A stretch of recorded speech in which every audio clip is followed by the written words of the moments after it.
Assalamu alaikum viewers and welcome back to my channel Study Law with Bushra.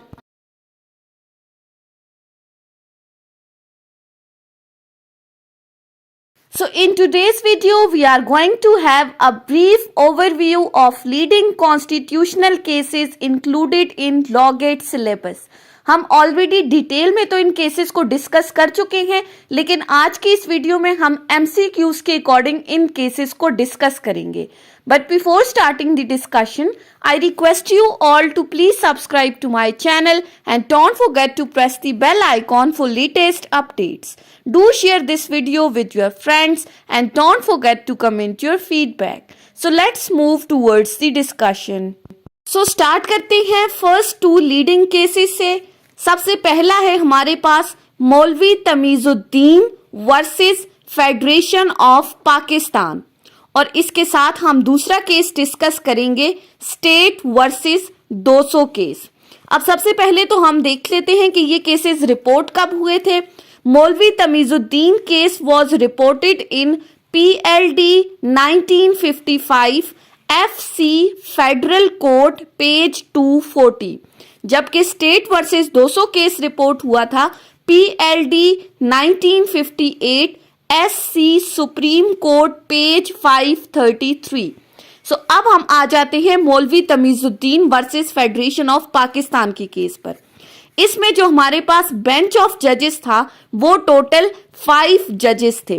5 member का bench था जिसको lead कर रहे थे चीफ जस्टिस मोहम्मद मुनीर.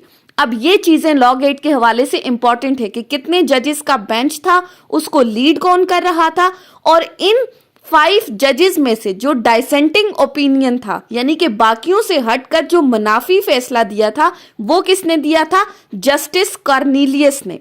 और इस केस में हुआ क्या था कि मौलवी तमीजुद्दीन जो कि कॉन्स्टिट्यूएंट असेंबली के प्रेसिडेंट थे, उनकी असेंबली को डिसॉल्व कर दिया गया था बाय दी प्रेसिडेंट गुलाम मोहम्मद, जिस पर मौलवी तमीजुद्दीन की तरफ से चीफ कोर्ट ऑफ सिंध में रिट फाइल की गई थी. चीफ कोर्ट ऑफ सिंध ने डिसीजन दिया था मौलवी तमीजुद्दीन के फेवर में, और उसके बाद फिर गवर्नमेंट ने फेडरल कोर्ट में एक केस फाइल किया, जिन्होंने फिर डिसीजन दिया था फेडरेशन ऑफ पाकिस्तान के केस में.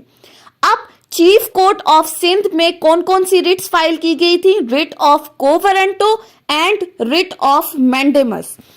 उस वक्त गवर्नर जनरल कौन थे? गुलाम मोहम्मद. और जो केस का डिसीजन आया था वो कब आया था? 24 अक्टूबर 1954 को. सो लॉ गेट के लिए ये कुछ इंपॉर्टेंट पॉइंट्स इस MCQs आपने याद रखने हैं कि कितने जजेस का बेंच था, चीफ जस्टिस कौन थे, डाइसेंटिंग नोट किसका था, कौन कौन सी रिट्स फाइल की गई थी, किस कोर्ट में फाइल हुआ था, डिसीजन किसके फेवर में आया था, पहली कोर्ट ने किसके फेवर में दिया, फेडरल कोर्ट ने किसके फेवर में दिया, गवर्नर जनरल उस वक्त कौन थे, केस का डिसीजन किस स्टेट को आया. सो ये तमाम चीजें आपको पता होनी चाहिए, तो आप इजीली पेपर को अटेम्प्ट कर सकते हो. अब हम दूसरी तरफ आ जाते हैं स्टेट वर्सेस 200 केस के ऊपर. अब इस केस में कितने जजेस का बेंच था? 4 मेंबर बेंच था, जिसमें चीफ जस्टिस वही हमारे पास मोहम्मद मुनीर थे. इस केस में भी डाइसेंटिंग नोट दिया गया था जस्टिस कॉर्नेलियस की तरफ से. सो मौलवी तमीजुद्दीन और स्टेट वर्सेस 200 केस में चीफ जस्टिस और डाइसेंटिंग नोट जिस जज की तरफ से दिया गया था वो बिल्कुल सेम है. सो आपके लिए याद रखना इजी हो जाएगा. अब स्टेट वर्सेस 200 केस में हुआ क्या था कि 200 ने लोरा लाई बलोचिस्तान के एक रेजिडेंट का कत्ल कर दिया था, जिसको फ्रंटियर क्राइम रेगुलेशन के सेक्शन 11 ऑफ FCR 1901 के अंडर डेथ पनिशमेंट सुनाई गई थी. उसके बाद 200 ने अपने इस केस को चैलेंज किया लाहौर हाई कोर्ट के अंदर और कहा कि 1956 का कॉन्स्टिट्यूशन तो इक्वालिटी के बारे में बात करता है, लेकिन FCR के अंदर तो कोई भी इक्वालिटी की बात नहीं है, लिहाजा इसको इनवैलिड डिक्लेयर किया जाए. लाहौर हाई कोर्ट ने इस FCR को इनवैलिड डिक्लेयर किया, जिसके बाद गवर्नमेंट इस मैटर को लेकर गई सुप्रीम कोर्ट में. सुप्रीम कोर्ट ने 2 वीक ऑफ अक्टूबर में इस केस की हियरिंग फिक्स की, लेकिन लेकिन उससे पहले 7 अक्टूबर 1958 को मुल्क में मार्शल लॉ इम्पोज हो गया और कॉन्स्टिट्यूशन एब्रोगेट हो गया। सो सुप्रीम कोर्ट ने इस मार्शल लॉ को वैलिडेट करते हुए कहा that it is the doctrine of the necessity. So first martial law validate हो गया, कॉन्स्टिट्यूशन की एब्रोगेशन वैलिडेट हो गई और 200 को डेथ पनिशमेंट सुना दी गई। सो इस केस में भी आपने क्या याद रखना है, बेंच ऑफ जजेस, चीफ जस्टिस, डाइसेंटिंग नोट, FCR 1901 का कौन सा सेक्शन था, लाहौर हाई कोर्ट ने किसके फेवर में डिसीजन दिया था और सुप्रीम कोर्ट ने किसके फेवर में डिसीजन दिया था। अब नेक्स्ट आ जाते हैं हम, नेक्स्ट 2 केसेस हैं Asma Jilani versus government of Punjab and इसके साथ हम डिस्कस कर लेते हैं Begum Nusrat Bhutto versus chief of army staff. अब ये 2 केसेस भी कुछ रेलेवेंट से हैं, सो हम इनको साथ में डिस्कस करते हैं। सबसे पहला जो केस है आसमा जिलानी का, वो केस रिपोर्ट हुआ था PLD 1972 SC supreme court page 139, जबकि इन कंट्रास्ट जो Begum Nusrat Bhutto versus chief of army staff है वो केस रिपोर्ट हुआ है PLD 1977 सुप्रीम कोर्ट पेज 657। अब आसमा जिलानी के केस में जो बेंच ऑफ जजेस था वो 5 मेंबर जजेस का बेंच था जिसको लीड कर रहे थे चीफ जस्टिस हामुदुर रहमान। सो आसमा जिलानी के केस में एक नया चीफ जस्टिस है जो कि है हामुदुर रहमान। अब केस में हुआ क्या था कि जो आसमा जिलानी के फादर हैं गुलाम जिलानी, उनको अरेस्ट कर लिया गया था by Yahya Khan under order 78 of martial law in Punjab. इसी के साथ एक और बंदी थी जरीना गोहर, जिसके हस्बैंड अल्ताफ गोहर को भी इसी ऑर्डर के अंडर सिंध में अरेस्ट कर लिया था। सो ये दोनों रिट फाइल की, इन दोनों ने सुप्रीम कोर्ट में रिट ऑफ हैबियस कॉर्पस अपने हस्बैंड के अरेस्ट से रिलेटेड। ये तमाम केसेस जाके कंसोलिडेट हुए सुप्रीम कोर्ट के अंदर और इसी दौरान 24 मार्च 1969 को मुल्क में सेकंड मार्शल लॉ लगाया गया।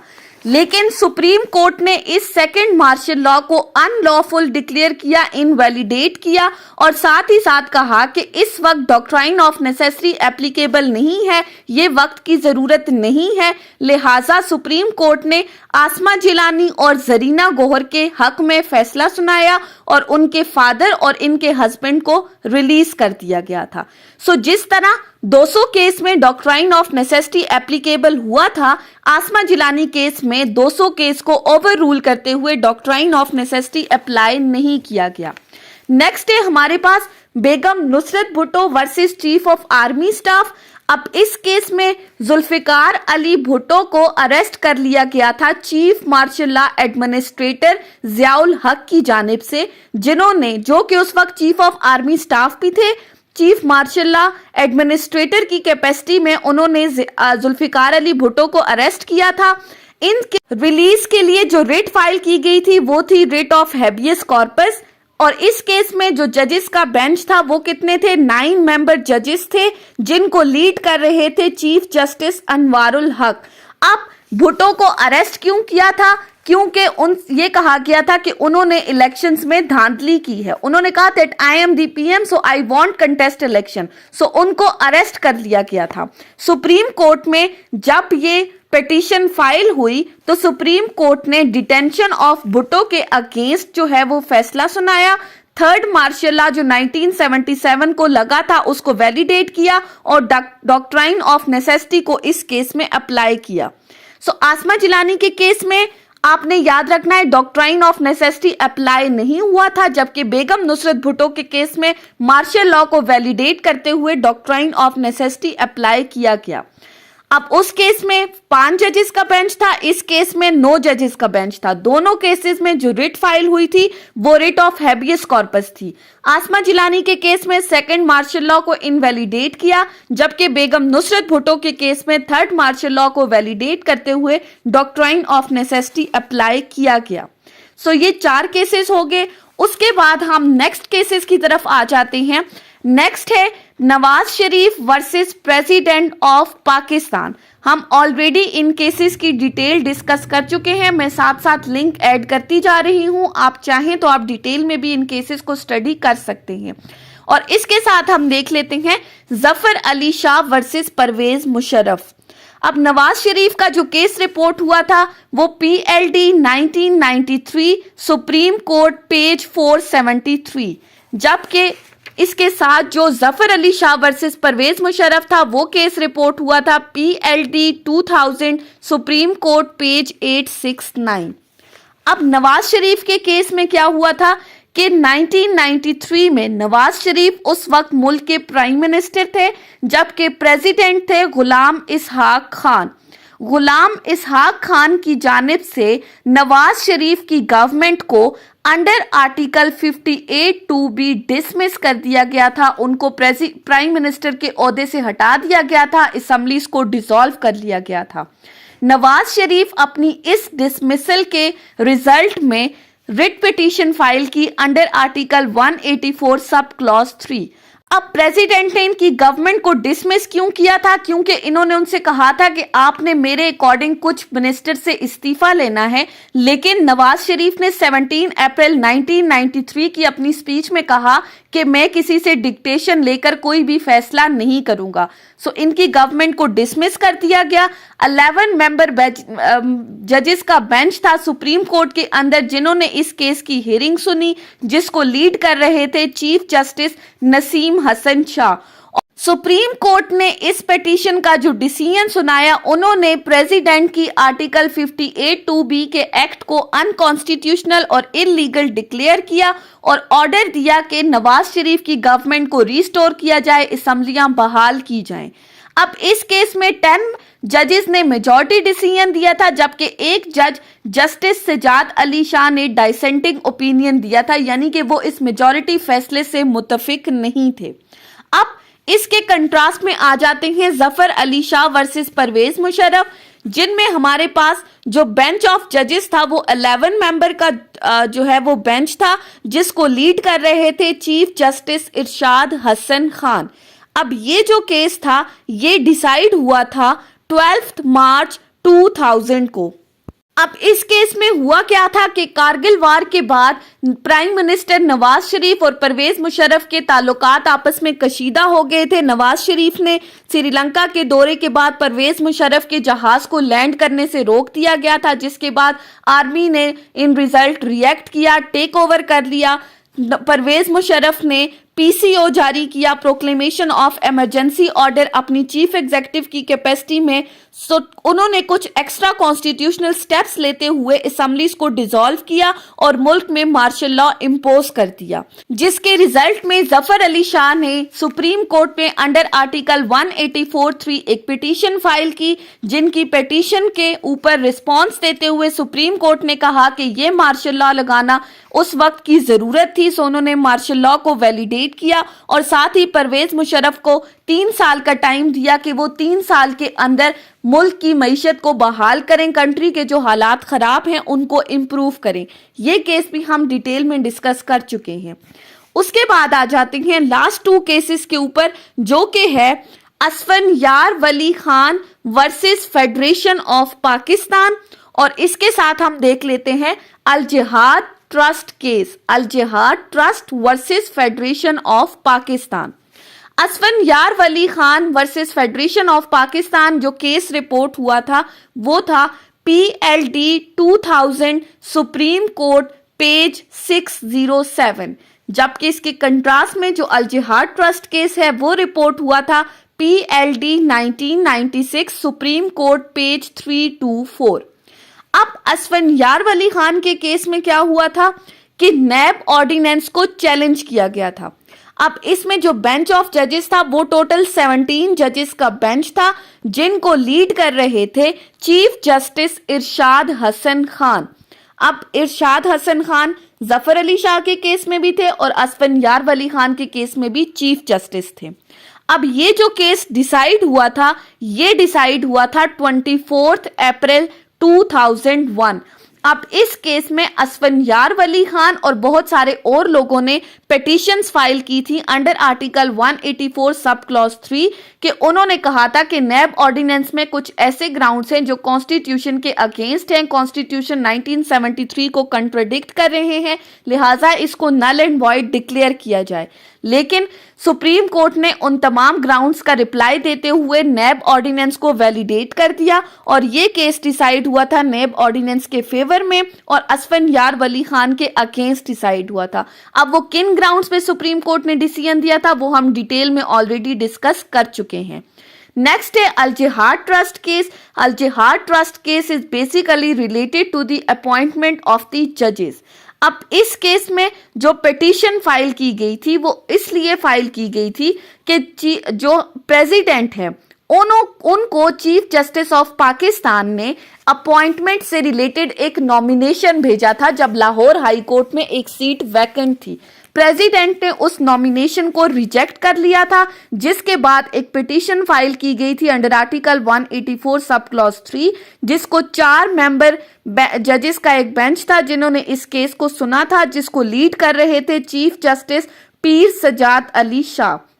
और इस केस का फैसला सुनाते हुए चीफ जस्टिस ने ये कहा था कि जो रोल ऑफ एग्जेक्टिव है इन जुडिशियल अपॉइंटमेंट उसको रिड्यूस किया गया, कंसल्टेशन के वर्ड को डिफाइन किया गया था और क्योंकि सारा जो मामला था वो वर्ड कंसल्टेशन से रिलेटेड था, लिहाजा इस वर्ड को डिफाइन किया गया।